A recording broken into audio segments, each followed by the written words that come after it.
लाल diary फिर चर्चा में।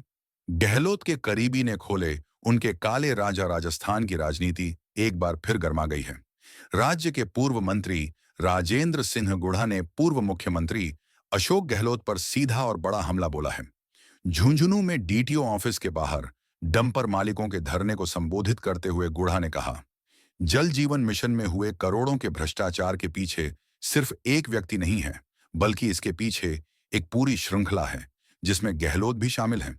गुढ़ा ने कहा, भ्रष्टाचार का पैसा हड़पने वाले सिर्फ पूर्व जलदाय मंत्री महेश जोशी नहीं हैं, बल्कि इस पूरे कांड में अशोक गहलोत की सबसे बड़ी हिस्सेदारी रही है।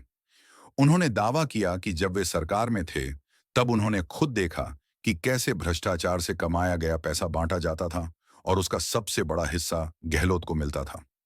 राजेंद्र गुढ़ा ने आगे कहा, भ्रष्ट और बेईमान लोगों पर कार्रवाई जरूर होती है, चाहे देर से हो, लेकिन अन्याय नहीं होता। महेश जोशी उनके साथ मंत्री रहे हैं और रिमांड पर भी थे। हालांकि गुढ़ा ने जोशी की पत्नी के निधन पर सहानुभूति व्यक्त की, लेकिन यह भी साफ कर दिया कि जो दोषी हैं वे बच नहीं पाएंगे। ईडी की जांच में हाल ही में सामने आया कि जल जीवन मिशन के तहत महेश जोशी और उनके करीबी सहयोगी संजय बदया ने टेंडर देने के बदले ठेकेदारों से 2 से 3% रिश्वत ली। इन ठेकेदारों में पद्मचंद जैन और महेश मित्तल जैसे नाम शामिल हैं।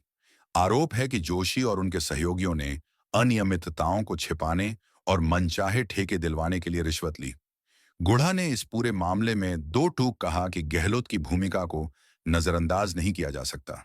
उन्होंने बताया कि सरकार में रहते हुए उन्होंने खुद देखा था कि जब रिश्वत का पैसा आता था तो उसका बड़ा हिस्सा गहलोत को जाता था। यह सिर्फ एक व्यक्ति का भ्रष्टाचार नहीं था, बल्कि यह एक संगठित नेटवर्क की तरह था जिसमें ऊपर से नीचे तक कई लोग शामिल थे। अब सवाल यह उठता है कि क्या इन आरोपों पर सरकार या कांग्रेस कोई प्रतिक्रिया देगी? क्या जांच एजेंसियां इन दावों को गंभीरता से लेकर आगे कदम उठाएंगी?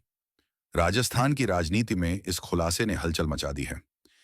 आने वाले समय में यह देखना दिलचस्प होगा कि गहलोत और जोशी इन आरोपों पर क्या सफाई देते हैं, और क्या यह मामला सिर्फ राजनीतिक बयानबाजी तक सीमित रहेगा या इसमें कोई कानूनी कार्रवाई भी होगी।